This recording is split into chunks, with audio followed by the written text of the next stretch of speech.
Hey guys, welcome back to one stop biology. So guys, आज के video में हम पढ़ने वाले हैं इकोलॉजिकल पिरामिड्स के बारे में। तो गाइस, आपको एक ये तो याद ही होगा कि हम चैप्टर 14 कवर कर रहे हैं अभी क्लास 12 का, जो कि है इकोसिस्टम, है ना। और हमने ऑलरेडी इकोसिस्टम क्या होता है, उसका स्ट्रक्चर क्या होता है, फंक्शन कैसे होता है, उसके कंपोनेंट्स क्या होते हैं, है ना। तो 4 कंपोनेंट्स हमने पढ़े थे, जिनमें से हमने 3 कंपोनेंट्स कवर कर लिए हैं, जो कि है प्रोडक्टिविटी, डिकम्पोजिशन और एनर्जी फ्लो, है ना।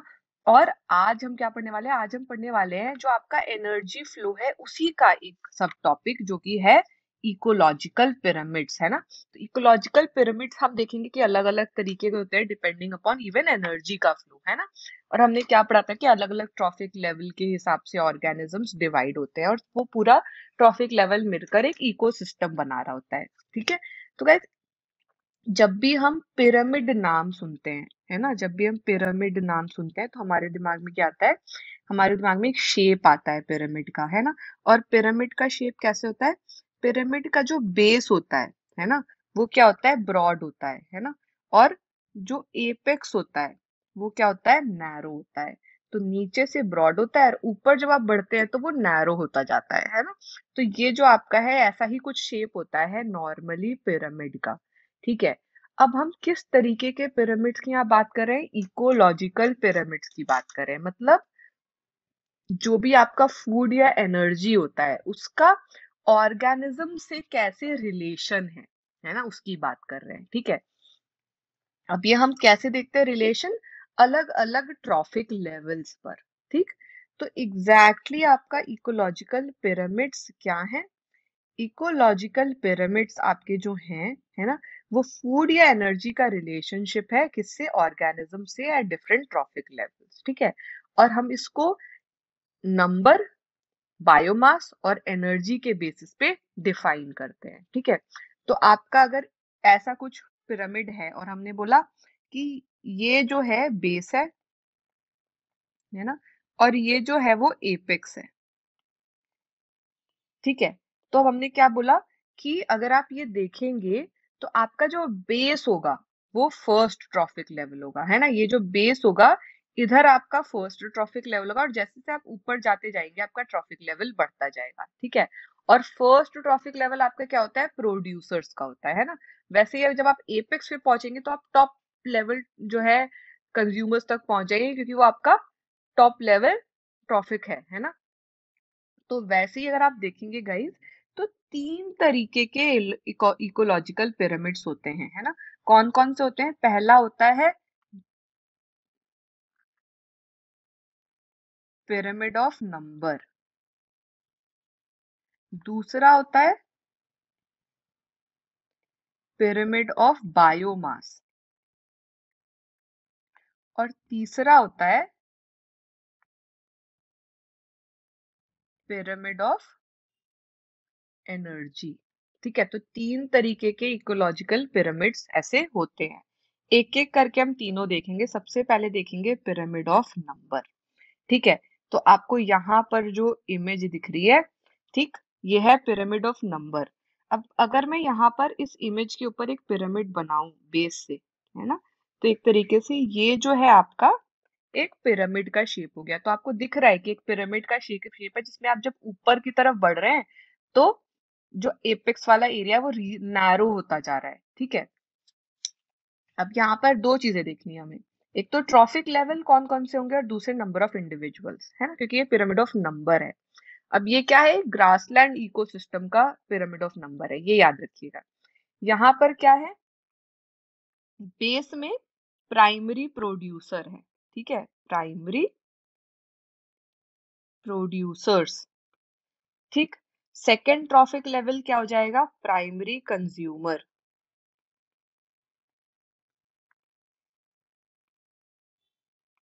थर्ड ट्रॉफिक लेवल क्या होगा, सेकेंडरी कंज्यूमर।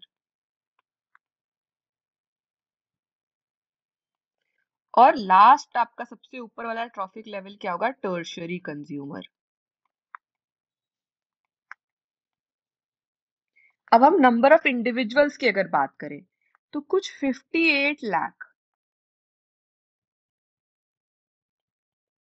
तो हो गया आपका प्राइमरी प्रोड्यूसर का नंबर एक ग्रासलैंड इकोसिस्टम में।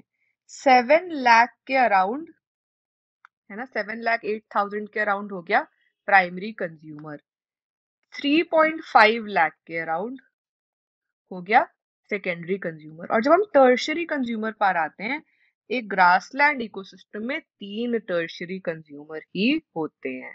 ठीक है, तो अब आप यहाँ पर क्या देख रहे हैं कि जब आप ऊपर की तरफ मूव कर रहे हैं तो धीरे धीरे नैरो होता जा रहा है, धीरे धीरे नंबर कम होता जा रहा है ना, और टर्शरी कंज्यूमर पर आकर वो बहुत ही कम हो जा रहा है। तो ये तो हो गया पिरामिड ऑफ नंबर। अब देखते हैं पिरामिड ऑफ बायोमास। ये जो आपको दिख रहा है ये है पिरामिड ऑफ बायोमास। यहाँ पर आपको क्या दिख रहा है, अगेन अगर हम इस पे एक पिरामिड ड्रॉ करते हैं तो ये प्रॉपर पिरामिड शेप ही है ना। यहाँ पर आप अब वेट में देखेंगे, क्योंकि बायोमास की बात हो रही है तो हम देखेंगे ड्राई वेट क्या है, किस हम यूनिट में देख रहे हैं, केजी पर मीटर स्क्वायर। ठीक है, तो एरिया के हिसाब से ड्राई वेट क्या है। ठीक है, अब यहाँ पर अगेन क्या होगा, प्राइमरी प्रोड्यूसर है, प्राइमरी कंज्यूमर है, सेकेंडरी कंज्यूमर है और टर्शरी कंज्यूमर है।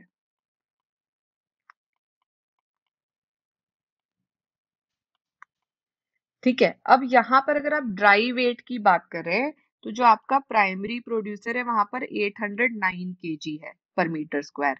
ऊपर आएंगे 37 है, फिर आएंगे 11 है, और 1.5 केजी पर मीटर स्क्वायर है टर्शरी कंज्यूमर। ठीक है, तो गाइस अगर आप ये पिरामिड देखेंगे तो आपको क्या दिख रहा है कि यहाँ पर बहुत ही स्टीप, है ना, बहुत ही शार्प डिक्लाइन है जब आप ऊपर की तरफ जा रहे हैं, जब हायर ट्रॉफिक लेवल की तरफ जा रहे हैं तो यहाँ पर आपको बहुत ही शार्प डिक्रीज दिख रहा है बायोमास में। ठीक है, तो बायोमास में क्या दिख रहा है, बहुत शार्प डिक्रीज, ये याद रखना है। अब तीसरे तरीके का पिरामिड देखते हैं गाइस। ये जो पिरामिड है आपको थोड़ा अलग दिखेगा, इसको बोलते हैं इन्वर्टेड पिरामिड ऑफ बायोमास, है ना। तो बायोमास में ही कुछ इकोसिस्टम ऐसे होते हैं जहां पर कि इन्वर्टेड हो जाता है। क्यों इन्वर्टेड हो जाता है ना, तो यहाँ पर क्या है, उल्टा हो गया। अगर यहाँ पर मैं पिरामिड ड्रॉ कर रही हूँ तो ये कुछ ऐसा हो गया, है ना। तो यहाँ पर क्या हुआ, प्राइमरी प्रोड्यूसर अब ये वाला नहीं है ना, प्राइमरी प्रोड्यूसर यहाँ नीचे वाला ही है, बेस यही है। ठीक है, और ऊपर वाला क्या है, प्राइमरी कंज्यूमर। ठीक है, तो बेस तो वही है, बस बेस छोटा हो गया, उल्टा हो गया। तो हम यहाँ बात करें एक एक्वेटिक इकोसिस्टम की। एक्वेटिक इकोसिस्टम में क्या हो रहा है कि आपका जो फाइटोप्लैंक्टन होते हैं, जो कि प्राइमरी प्रोड्यूसर होते हैं, है ना, उनका बायोमास कम होता है ना। ये सिर्फ 4 केजी पर मीटर स्क्वायर है और ये 21 केजी पर मीटर स्क्वायर है। ठीक है, लेकिन जब उनको जो कंज्यूम करने वाले हैं, जो प्राइमरी कंज्यूमर है, जो जू प्लैंक्टन है, उनका बायोमास बढ़ जाता है, वो ज्यादा क्वांटिटी में प्रेजेंट होते हैं एक्वेटिक सिस्टम में। ठीक है, तो यहाँ उल्टा हो जा रहा है पिरामिड, इसी वजह से इसको बोल रहे हैं इन्वर्टेड पिरामिड ऑफ बायोमास। तो कुछ इकोसिस्टम ऐसे होते हैं जहां पर पिरामिड ऑफ बायोमास नॉर्मल होता है, जैसे नॉर्मल पिरामिड होता है। कुछ इकोसिस्टम ऐसे होते हैं जहां पर कि आपका पिरामिड ऑफ बायोमास इन्वर्ट हो जाता है, पिरामिड उल्टा हो जाता है, इन्वर्टेड होता है। ठीक है, जैसे कि यहाँ पर आपको दिख रहा है। अब चौथा देखते हैं जो कि है पिरामिड ऑफ एनर्जी, है ना, पिरामिड ऑफ एनर्जी देखते हैं। ठीक है, पिरामिड ऑफ एनर्जी अगर आप गाइस देखेंगे तो आपको वापस से अपराइट दिखेगा। ठीक है, और ये है आपका बेसिकली, अगर मैं इस पे अब पिरामिड ड्रॉ करूं तो ये हो गया आपका पिरामिड। ठीक है, तो आपको वापस से अब इन्वर्टेड दिख रहा है, सॉरी इन्वर्टेड नहीं है, ये अपराइट दिख रहा है ना, ये अपराइट होगा हमेशा। अब इसमें हमने जब लास्ट वीडियो में पढ़ा था तो हमने बोला था कि मैक्सिमम 10%, है ना, मैक्सिमम 10% रूल होता है। तो एक ट्रॉफिक लेवल से दूसरे ट्रॉफिक लेवल पर हम जाते हैं, जब लोअर ट्रॉफिक लेवल से हायर ट्रॉफिक लेवल पे जाते हैं। एक तो एनर्जी का फ्लो क्या होता है, यूनिडायरेक्शनल होता है, और वो 10% रूल होता है। 10% से ज्यादा एनर्जी नहीं ट्रांसफर हो सकती है एक ट्रॉफिक लेवल से दूसरे ट्रॉफिक लेवल में, है ना। तो यहाँ पर भी क्या है, बेस तो आपका प्राइमरी प्रोड्यूसर ही है। प्रोड्यूस तो वही कर रहा है। फिर आता है प्राइमरी कंज्यूमर, फिर आता है सेकेंडरी कंज्यूमर, और फिर आता है टर्शरी कंज्यूमर, है ना। अब यहां पर आप देख रहे हैं, अब आप मान लीजिए कि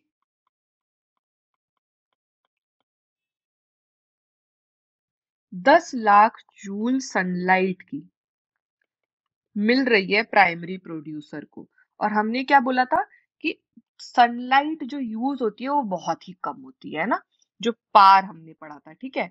तो फोटोसिंथेटिक रेडिएशंस जो अब्सॉर्ब होती है ना, तो 1% जो आपकी एनर्जी है वो कन्वर्ट होती है प्राइमरी प्रोड्यूसर लेवल पे, फर्स्ट ट्रॉफिक लेवल पर, है ना। तो अगर 1 लाख जूल सनलाइट से आपको एनर्जी मिल रही है, तो सिर्फ 10,000 जूल, ठीक है, कन्वर्ट होकर जाएगी फर्स्ट ट्रॉफिक लेवल जो कि है प्राइमरी प्रोड्यूसर। यहां से 1000 जूल, अब 10% रूल लगेगा, है ना।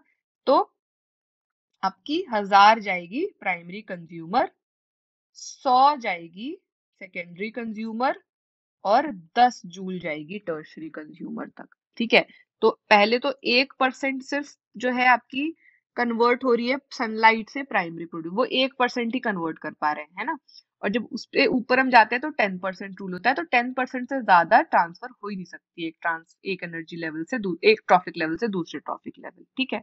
अब गाइस ये याद रखिएगा कि जब हम कैलकुलेशन कर रहे हैं इस एनर्जी कंटेंट की, बायोमास की या नंबर की, तो उसमें हम उस ट्रॉफिक लेवल, जिस भी ट्रॉफिक लेवल पर दिख रहा है उसमें सारे ऑर्गेनिजम्स इंक्लूड कर रहे हैं, ठीक है। तो अब आपका ज्यादातर इकोसिस्टम में हमने क्या देखा कि जो पिरामिड ऑफ नंबर है, एनर्जी है या बायोमास है, वो कैसा है, अपराइट है, सीधा है, ज्यादातर में सीधा है, ठीक है। मतलब कि प्रोड्यूसर्स का नंबर ज्यादा होगा, बायोमास ज्यादा होगा, है ना, उसमें एनर्जी ज्यादा होगी देन हर्बीवोर्स देन कार्निवोर्स, है ना, ठीक। तो मतलब हर लेवल पर थोड़ा थोड़ा लॉस हो रहा है, ठीक। कुछ एक्सेप्शंस है, जैसे हमने एक एक्सेप्शन देखा, pyramid of biomass in aquatic ecosystem या सी के अंदर, जहां पर वो इन्वर्टेड होता है, ठीक है। ऐसे ही गाइस जब हम पिरामिड ऑफ एनर्जी की बात करते हैं तो हम क्या बोलते हैं, पिरामिड ऑफ एनर्जी जो है ना, वो हमेशा अपराइट होता है ना। वहां हम क्या बोलते हैं कि पिरामिड ऑफ एनर्जी हमेशा अपराइट होता है ना, वो कभी इन्वर्टेड नहीं हो सकता, ठीक है। इसका ये मतलब है कि एनर्जी का लॉस हर ट्रॉफिक लेवल पर होता ही होता है ना। किस फॉर्म में होता है, हीट के फॉर्म में होता है, ठीक है। तो हीट के फॉर्म में हर स्टेप पर, हर ट्रॉफिक लेवल पर एनर्जी का लॉस होगा ही होगा, ठीक है। अब गाइस कुछ ऐसे लिमिटेशंस भी होते हैं इन इकोलॉजिकल पिरामिड्स की, वो देख लेते हैं क्या होते हैं, ठीक है। तो जैसे पहला लिमिटेशन होता है कि आपका जो इकोलॉजिकल पिरामिड है ना, वो अगर सेम स्पीशीज दो या उससे ज्यादा ट्रॉफिक लेवल पर है तो उनको अकाउंट नहीं करता है, ठीक है। आपका जो इकोलॉजिकल पिरामिड्स हैं वो अकाउंट नहीं करता है सेम स्पीशीज जो दो या दो से ज्यादा ट्रॉफिक लेवल पर हो सकते हैं, ठीक है। दूसरा क्या है कि ये अज्यूम कर लेता है कि एक सिंपल फूड चेन पे ये सब कुछ चल रहा है, जो कि होता नहीं है ना। इतनी सिंपल फूड चेन एग्जिस्ट नहीं करती है नेचर में, है ना, वो कॉम्प्लेक्स है, ठीक है। तो ये अजम्पशन गलत है। तीसरा है कि ये फूड वेब के बारे में कुछ नहीं बता रहा है, ठीक है। तो फूड वेब क्या होता है, जब बहुत सारी फूड चेन आपस में कनेक्ट हो जाती हैं, और हमने बोला था ये कनेक्शंस होते ही हैं, है ना कहीं फूड चेन्स आपस में कनेक्टेड होंगे ही होंगे, और फूड वेब बनेगा ही बनेगा। लेकिन फूड वेब में क्या होता है, वो ये अकाउंट नहीं करता है, ठीक है। और चौथा क्या है कि इकोलॉजिकल पिरामिड्स में सैप्रोफाइट्स को कोई जगह नहीं मिली है, जबकि सैप्रोफाइट्स बहुत ही इंपॉर्टेंट रोल प्ले करते हैं इकोसिस्टम में। बट इकोलॉजिकल पिरामिड्स में हम उनको कहीं पर भी नहीं रखते हैं, कहीं पर भी कंसिडर किसी भी ट्रॉफिक लेवल में नहीं करते हैं, जो कि गलत है ना। तो ये सारे तो हो गए आपके लिमिटेशंस इकोलॉजिकल पिरामिड्स के, ठीक है। सो गाइस आई होप आपको ये वीडियो बहुत अच्छे से समझ में आया होगा। हमने ये वीडियो यहीं खत्म कर दिया है है ना। और अगर आपको गाइज ये वीडियो समझ में आया है अच्छे से, तो वीडियो को लाइक करके अपने फ्रेंड से शेयर जरूर कर दीजिएगा। और अगर आपको कोई भी डाउट है इस वीडियो से रिगार्डिंग, तो आप मुझे क्या कर सकते हैं, आप मुझे मैसेज कर सकते हैं कमेंट में और अपने डाउट पूछ सकते हैं, या फिर आप मुझे व्हाट्सएप पर भी मैसेज करके अपने डाउट पूछ सकते हैं। व्हाट्सएप नंबर डिस्क्रिप्शन में दिया हुआ है, ठीक है। और गाइज अगर आप नए हैं चैनल पे और आपने सब्सक्राइब नहीं किया है अभी तक चैनल को, तो जरूर सब्सक्राइब करके बेल आइकन प्रेस कर दीजिए, सो दैट आपको सारे अपडेटेड वीडियोस जो मैं सीरीज में आगे पोस्ट करने वाली हूँ वो टाइम टू टाइम मिलते रहें और आपका कोई गैप ना हो प्रिपरेशन में, ठीक है। चलिए, thank you guys, thank you for watching this video. मिलते हैं नेक्स्ट वीडियो में। Take care, bye bye.